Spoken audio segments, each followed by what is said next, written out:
नमस्कार विद्यार्थी मित्रांनो, आज आपण गणित भाग 1 मधील तिसरं प्रकरण जे आहे अंकगणिती श्रेणी अभ्यासणार आहोत. चला तर मग आपण सुरुवात करूया.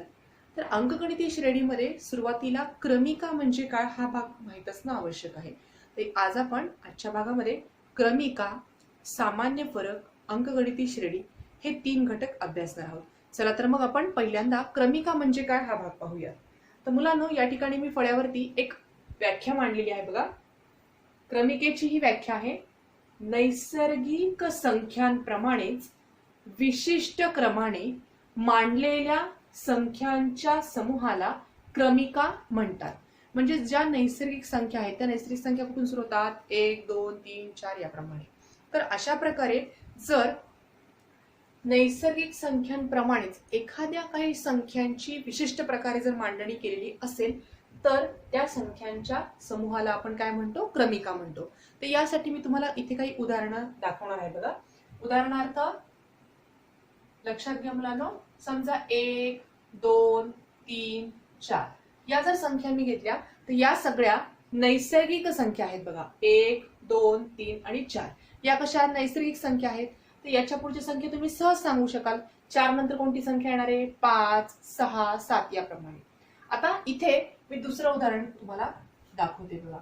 समजा मी 2 4 6 8 10 याप्रमाणे जर संख्या घेतल्या तर या उदाहरणामध्ये नीट लक्षात घ्या मुलांनो, या ठिकाणी नैसर्गिक संख्यांप्रमाणेच विशिष्ट क्रमाने मांडणी हा भाग खूप महत्वाचा आहे. आता या ठिकाणी बघा, या सगळ्या नैसर्गिक संख्याच आहेत, पण त्याची मांडणी कशी केली बघा, की 2 या संख्येमध्ये 2 मिळवले की आपल्याला 4 ही संख्या मिळते. 4 मध्ये 2 मिळवले की 6 मिळतात. 6 मध्ये 2 मिळवले की 8 मिळतात. 8 मध्ये 2 मिळवले की 10 मिळतात. म्हणजेच काय, तर या ठिकाणी या ज्या संख्या मी घेतलेल्या आहेत या संख्यांमध्ये विशिष्ट क्रमाने या संख्या घेतल्या आहेत बघा. म्हणजे 2 नंतर मी 2 मिळवले की 4 मिळते. म्हणजे 2 2 च्या या ठिकाणी मी काय केलं आहे, तर 2 ही संख्या पहिल्या संख्येमध्ये मिळवलेली आहे बघा. 2 मध्ये 2 मिळवले 4, 4 मध्ये 2 मिळवले 6, 6 मध्ये 2 मिळवले 8 याप्रमाणे आपल्याला पुढील संख्या शोधता येऊ शकतात. आता या ठिकाणी 3 डॉटचा अर्थ असा आहे की यापुढे असंख्य संख्या आपण शोधू शकतो. तर मग बघा, या ठिकाणी 1 2 3 4 ही देखील क्रमिका आहे. त्याचप्रमाणे 2 4 6 8 10 ही जी मांडणी आहे या मांडणीला देखील आपण क्रमिका म्हणू शकतो. कारण या ठिकाणी विशिष्ट क्रमाने मांडणी केली. विशिष्ट क्रमाने म्हणजे काय, तर या ठिकाणी बघा, पहिल्या संख्येत 2 मिळवली की पुढची संख्या मिळते. 4 मध्ये परत 2 मिळवली की पुढची संख्या मिळते. याप्रमाणे आपण पुढच्या संख्या शोधू शकतो. म्हणजे विशिष्ट क्रमाने अशी मांडणी केलेली आहे. म्हणून ही दोनही उदाहरणे क्रमिकेची आहेत असं आपण म्हणू शकतो. मग या ठिकाणी क्रमिका म्हणजे काय, तर नैसर्गिक संख्यांची तर मांडणी आपल्याला माहितीच आहे, परंतु असे काही संख्या समूह आपण विचारात घेणार आहोत की त्या ठिकाणी ठराविक अंतरानंतर दुसरी संख्या मिळते बघा. तर अशा प्रकारे इथे 2 4 6 8 याला तुम्ही 2चा पाढा देखील म्हणू शकता. अशा प्रकारे तुम्ही पुढच्या संख्या देखील शोधू शकता. म्हणजे विशिष्ट क्रमाने त्याची मांडणी आहे, म्हणून त्याला आपण क्रमिका असं म्हणतो. आता या ठिकाणी आपण 2 उदाहरणे क्रमिकेची पाहिलेली आहेत. त्याचप्रमाणे तुम्ही 3चा पाढा घेऊ शकता. 3 इथे लिहून दाखवते मी. 3 6 9 12 याप्रमाणे आपण इथे पण बघा, 3 मध्ये 3 मिळवले की 6 मिळतात. 6 मध्ये 3 मिळवले की 9 मिळतात. 9 मध्ये 3 मिळवले की 12 मिळतात. याप्रमाणे आपण 3चा पाढा देखील या ठिकाणी तयार करू शकतो. म्हणजे ही देखील क्रमिका आहे.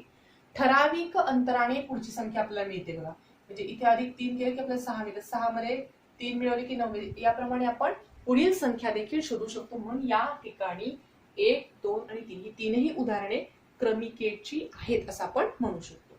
आता आपण या पुढील जो भाग आहे तो या ठिकाणी अभ्यासणार आहोत. तर पुढील घटक आहे क्रमिकेतील पदे. मग आता या ठिकाणी क्रमिकेतील पद म्हणजे नेमकं काय, जर समजा इथे मी तुम्हाला हेच उदाहरण या ठिकाणी वापरणार आहे बघा, की क्रमिकेतील पद म्हणजेच काय.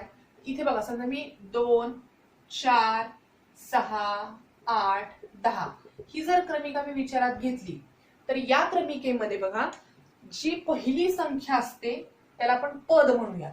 मग या ठिकाणी हे काय झालं, पहिलं पद झालं. त्याला आपण T1 ने दर्शवणार आहोत. म्हणजे पहिलं पद किती येणार या क्रमिकेमध्ये, 2. त्यानंतर दुसरं जे पद असतं त्याला आपण T2 ने दर्शवतो. त्याची किंमत तुम्हाला इथे किती दिसतेय, 4. त्यानंतर तिसरी जी संख्या आहे, तिसरी संख्या म्हणजे तिसरं पद आपण त्याला म्हणतो, त्याची किंमत आहे 6. त्यानंतर चौथं पद आहे T4 बरोबर 8. याप्रमाणे आपण पुढील संख्या देखील लिहू शकतो. म्हणजे या ठिकाणी क्रमिकेतील पद म्हणजे काय, तर ही जी 2, 4, 6, 8 आणि 10 या ज्या संख्या आहेत, या संख्या म्हणजेच प्रत्येक पद आहे. या ठिकाणी पहिली संख्या म्हणजे पहिलं पद आहे. मग ते पहिलं पद कोणत्या अक्षराने दर्शवतात, तर T1 या संख्येने दर्शवतात. दुसरं जे पद आहे ते कशाने दर्शवतात, तर T2 ने दर्शवतात. तिसरं पद कितीने दर्शवणार, मग T3. चौथं पद T4. याप्रमाणे आपण पदे दर्शवतो. म्हणजे ह्या संख्यांना आपण पद म्हणणार आहोत. तर या ठिकाणी अशा प्रकारे समजा मी इथं TN लिहिलं, तर या ठिकाणी लक्षात घ्या N म्हणजे काय, N ची किंमत तुम्ही कोणतीही घेऊ शकता. म्हणजे 100ावं पद, 1000ावं पद, लाखावं पद, म्हणजे N ची किंमत किती असू शकते, 36, 32, 45, कोणतंही शेवटचं जे पद असेल म्हणजे N ची किंमत तुम्ही त्या ठिकाणी घेणार आहात.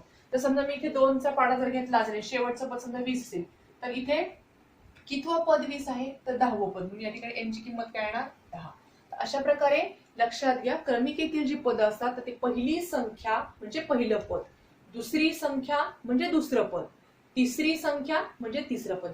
याप्रमाणे क्रमिकेतील पद T1, T2, T3, T4 याप्रमाणे दर्शवतो. आणि TN म्हणजे हे जे शेवटचं पद आपण इथे घेतलं होतं की TN, हे TN म्हणजे त्या ठिकाणी त्या Nव्या पदाची किंमत कितीही असू शकते. मग ते तुमच्या त्या ठिकाणी क्रमिकेमधलं कितवं पद तुम्हाला गृहीत धरणं अपेक्षित आहे त्यावर अवलंबून आहे. म्हणजे TN ची किंमत 10 असू शकेल, 100 असू शकेल, 1000 असू शकेल, त्यातली मधली अदली संख्या सुद्धा असू शकेल. तर अशा प्रकारे आपण ही पद कशी क्रमिकेमध्ये गृहीत धरली जातात हा भाग आपण आता अभ्यासलेला आहे. आता यापुढे लक्षात घ्या, यावर आधारित काही उदाहरणे तुमच्या पाठ्यपुस्तकामध्ये पान क्रमांक 56 आणि 57 वरती दिलेली आहेत. तर त्यासाठी मी एक उदाहरण या ठिकाणी तुम्हाला घेणार आहे बघा, की क्रमिकेतील पद कशी ओळखायची किंवा कशी शोधायची. तर त्यासाठी आपण काय करूया, एक उदाहरण घेऊया. या उदाहरणामध्ये मी एक क्रमिका लिहिणार आहे फळ्यावरती आणि त्या क्रमिकेवरून आपण त्या पदांच्या किमती शोधणार आहोत. समजा मी या ठिकाणी एक उदाहरण घेते. पहिलं उदाहरण घेऊयात आपण 7, 7, 7, 7. म्हणजे या ठिकाणी बघा, ही जी क्रमिका आहे या क्रमिकेमध्ये सगळीकडे 7 हीच संख्या आहे. मी या ठिकाणी पहिलं पद म्हणजेच काय असणार आहे, T1, मग त्याची किंमत किती आहे, 7. त्यानंतर दुसरं पद T2 म्हणजे किती आहे, त्याची किंमत, दुसरं पद म्हणजे 7. तिसरं पद पण 7च असणार आहे आणि चौथं पद सुद्धा 7च असणार आहे. या ठिकाणी बघा, T1 म्हणजे काय आहे, तर T1 म्हणजे पहिली संख्या, त्याची किंमत लिहायची. T2 म्हणजे काय, तर दुसरी संख्या. T3 म्हणजे काय, तिसरी संख्या. आणि T4 म्हणजे काय, तर चौथी संख्या. अशा प्रकारे तुम्ही दिलेल्या क्रमिकेवरून 1, 2, 3, 4 पद आपण ओळखलेली आहेत. आता मी या ठिकाणी दुसरे एक उदाहरण तुम्हाला देणार आहे बघा. -2, -2, -6, त्यानंतर -10 आणि -14. आता या ठिकाणी बघा, या क्रमिकेमध्ये ऋण संख्या आपल्याला दिलेल्या आहेत.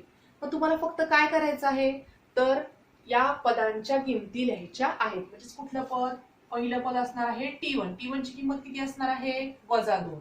त्यानंतर दुसरं पद म्हणजे T2, त्याची किंमत किती असणार आहे, -6. तिसरं पद म्हणजे T3, त्याची किंमत किती असणार आहे, -10. आणि चौथं जे पद आहे T4, त्याची किंमत असणार आहे -14. तर अशा प्रकारे आपल्याला T1, T2, T3 आणि T4 अशा 4ही पदांच्या किमती तुम्हाला क्रमिकेवरनं ओळखता येतील. तर हे तुम्हाला लक्षात ठेवायचं आहे. पहिली संख्या म्हणजे पहिलं पद, दुसरी संख्या म्हणजे दुसरं पद, तिसरी संख्या म्हणजे तिसरं पद आणि चौथी संख्या म्हणजे चौथं पद. तर अशा प्रकारे आपण क्रमिकेतील पद जी आहेत ती कशी ओळखायची किंवा त्याच्या किमती कशा ओळखायच्या हा भाग आपण अभ्यासलेला आहे. तर या ठिकाणी तुमच्या पाठ्यपुस्तकामध्ये पान क्रमांक 56 आणि 57 वरती यावर आधारित काही उदाहरणे तुम्हाला दिलेली आहेत. तर ती तुम्ही घरी सोडवण्याचा प्रयत्न करायचा आहे. तर यापुढील भाग जो आहे तो मी तुम्हाला या ठिकाणी शिकवणार आहे. तो म्हणजे अंकगणिती श्रेणी, जे प्रकरणाचं नाव आहे. अंकगणिती श्रेणी. आता अंकगणिती श्रेणी हा जो भाग आहे यामध्ये पहिल्यांदा आपण सामान्य फरक कसा शोधायचा हा भाग पहिल्यांदा पाहणार आहोत. तर मी त्याची व्याख्या तुम्हाला पहिल्यांदा सांगते बघा, की सामान्य फरक कशाला म्हणायचं, तर त्याची व्याख्या मी पहिल्यांदा या ठिकाणी लिहिते आणि मग तुम्हाला त्याची माहिती सांगते. तर अंकगणिती श्रेणीमध्ये क्रमागत पदांमधील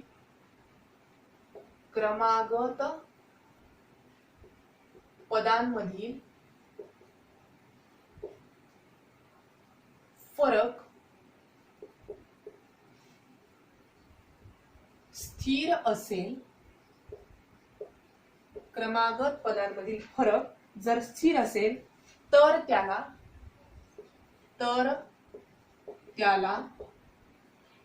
सामान्य फरक किंवा सामायिक फरक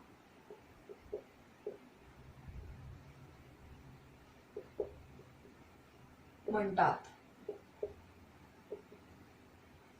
आता या ठिकाणी बघा मुलांनो, की अंकगणिती श्रेणी कशी ओळखायची हा भाग तर आपण पाहणारच आहोत. त्याच्यामध्ये सर्वात प्रथम पहिल्यांदा आपल्याला सामान्य फरक म्हणजे काय किंवा सामायिक फरक म्हणजे काय हा भाग पहिल्यांदा पाहायचा आहे.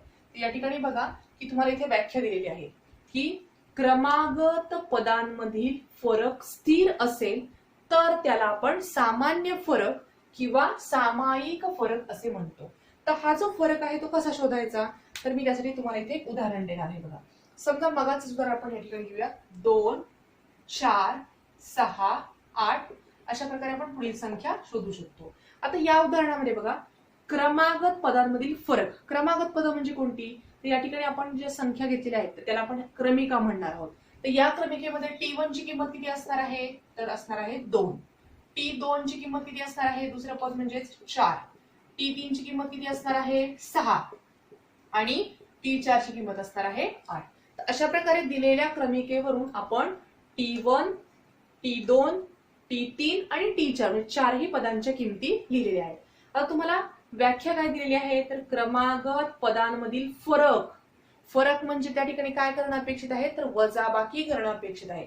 तो जर स्थिर असेल तर त्याला आपण सामान्य फरक किंवा सामायिक फरक असं म्हणतो. मग हा जो सामान्य फरक आहे तर हा सामान्य फरक इंग्रजीमध्ये त्याला आपण डिस्टन्स आपण म्हणतो किंवा डिफरन्स आपण म्हणतो. त्यामुळे त्याला इथे आपण डी अक्षराने तो दर्शवतो. म्हणून या ठिकाणी आपण सामान्य फरक त्याला आपण डिफरन्स म्हणतो, म्हणून इथे डी हे अक्षर वापरतो. आता हा सामान्य फरक कसा काढायचा मग, तर त्या ठिकाणी पदांमधील फरक, मग तो फरक कसा घ्यायचा त्यासाठी लक्षात घ्या. मी सुद्धा इथे डी घेतला. ते डी ची किंमत काढताना काय करायचं, दुसऱ्या पदातून पहिली पद वजा करायचं. म्हणजेच काय येणार आहे, T2 वजा T1.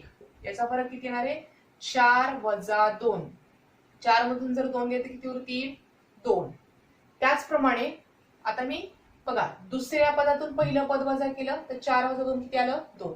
आता आपण काय करूया, तिसऱ्या पदातून दुसरं पद वजा करून बघूया. म्हणजे T3 वजा T2 बरोबर. T3 ची किंमत आहे 6, T2 ची किंमत आहे 4. मग 6 मधनं 4 गेले उत्तर आलं 2. आता आपण पुढचं करून बघूया.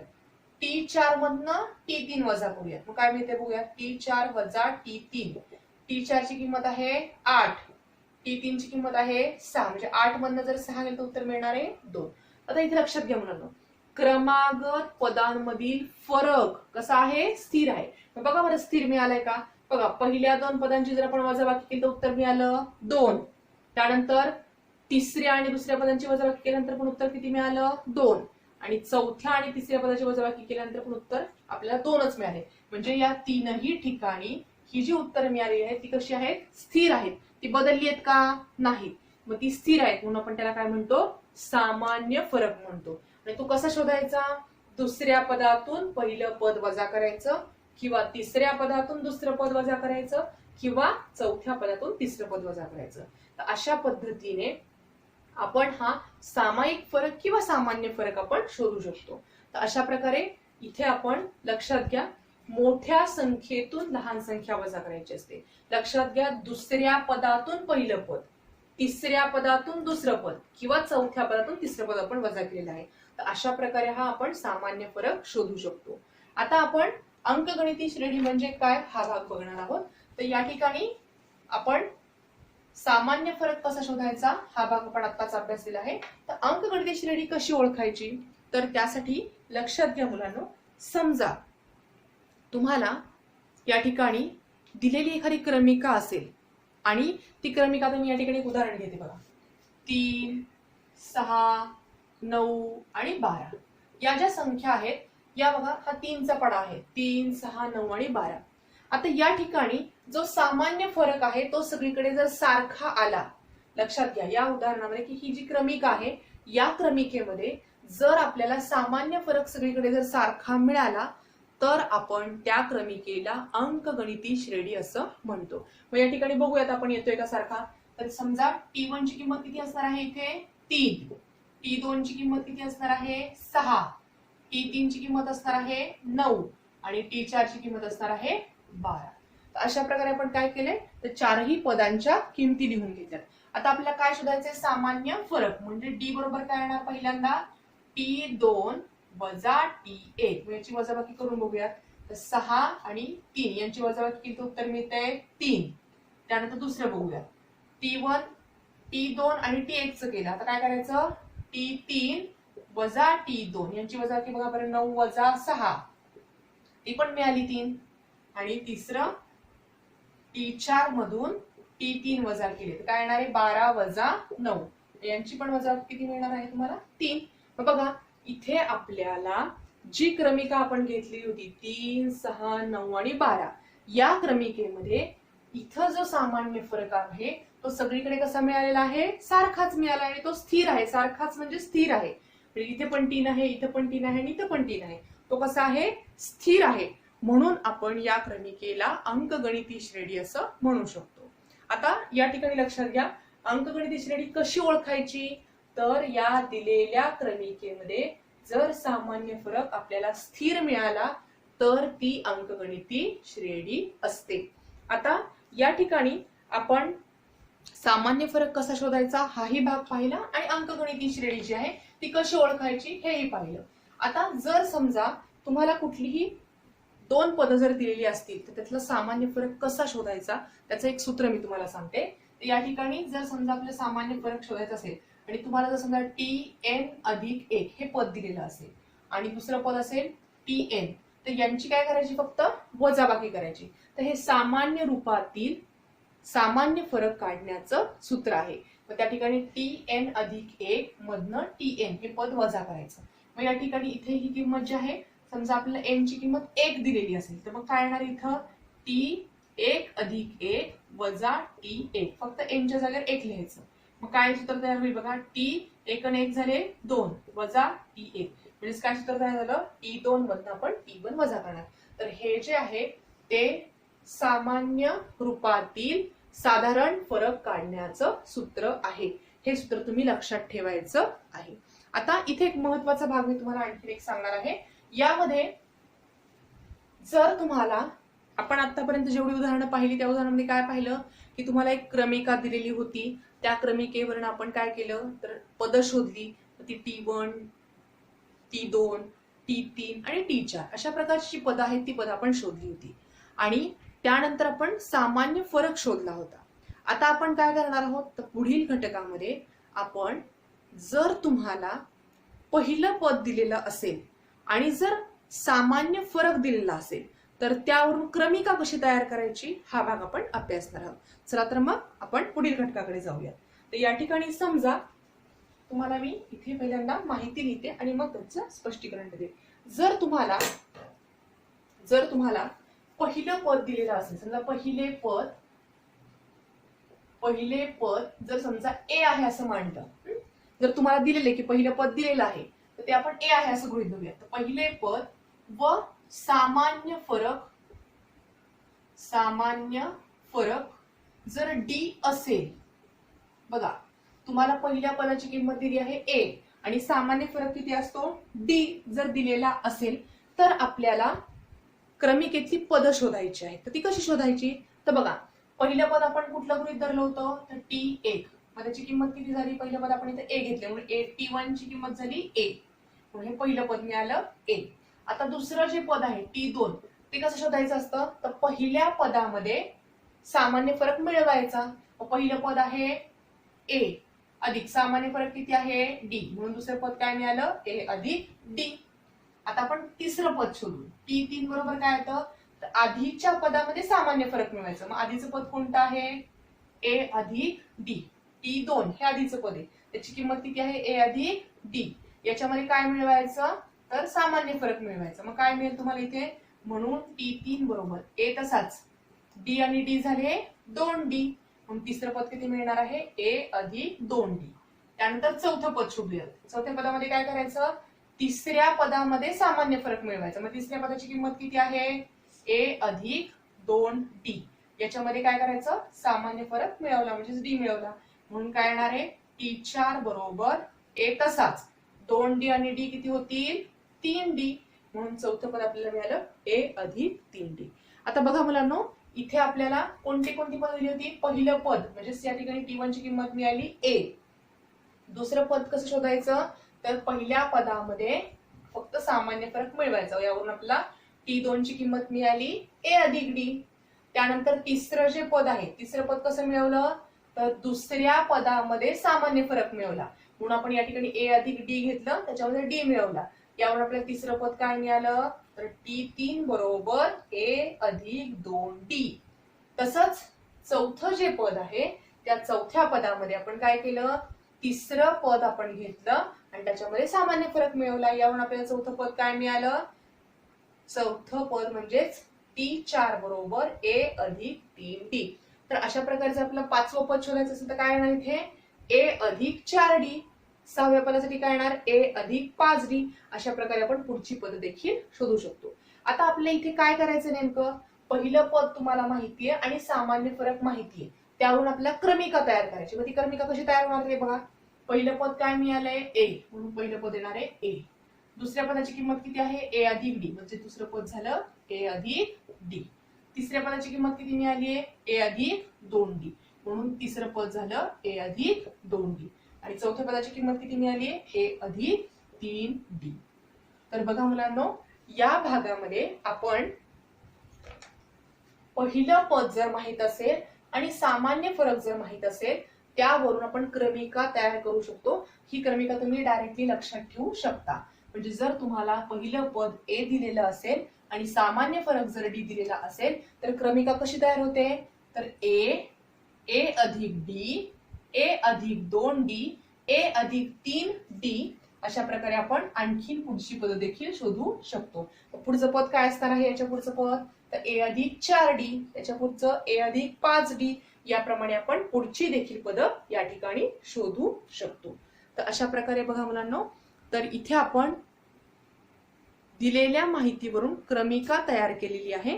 तर इथे मी तुम्हाला या संदर्भातील एक उदाहरण शिकवणार आहे आणि ते उदाहरण आपण बघूया.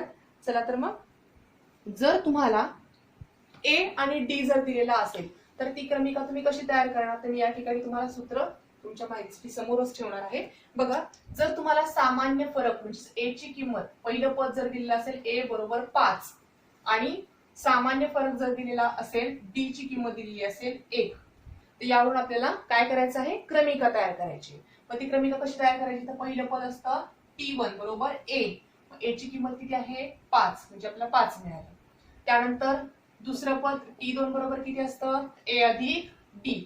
ए अधिक डी म्हणजे काय मिळणार आहे, ए ची किंमत आहे 5, डी ची किंमत आहे 1, म्हणून T2 बरोबर किती मिळेल 5 अधिक 1 6, म्हणून दुसरं पद काय मिळालं 6.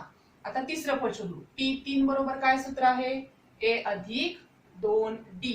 मग या ठिकाणी किमती घालायच्या फक्त. ए ची किंमत आहे 5 अधिक 2 गुणिले डी ची किंमत आहे 1. मग इथे 5 तसाच, 2 आणि 1 चा गुणाकार 2, म्हणून T3 बरोबर किती मिळणार आहे 5 आणि 2 7. ठीक आहे. आणि चौथं पद T4 बरोबर काय सूत्र येणार आहे मग ए अधिक 3D.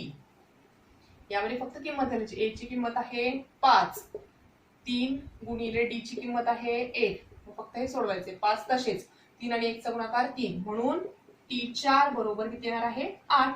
तर बघा, या ठिकाणी T4 ची किंमत मिळाली 8. आता आपल्याला क्रमिका लिहायची आहे, म्हणून ती क्रमिका कशी तयार होणार, ए ची किंमत आहे 5, त्यानंतर ए अधिक डी ची किंमत किती मिळाली, म्हणजे दुसरं पद किती मिळाले आपल्याला 6, पुढची संख्या असणार आहे 6.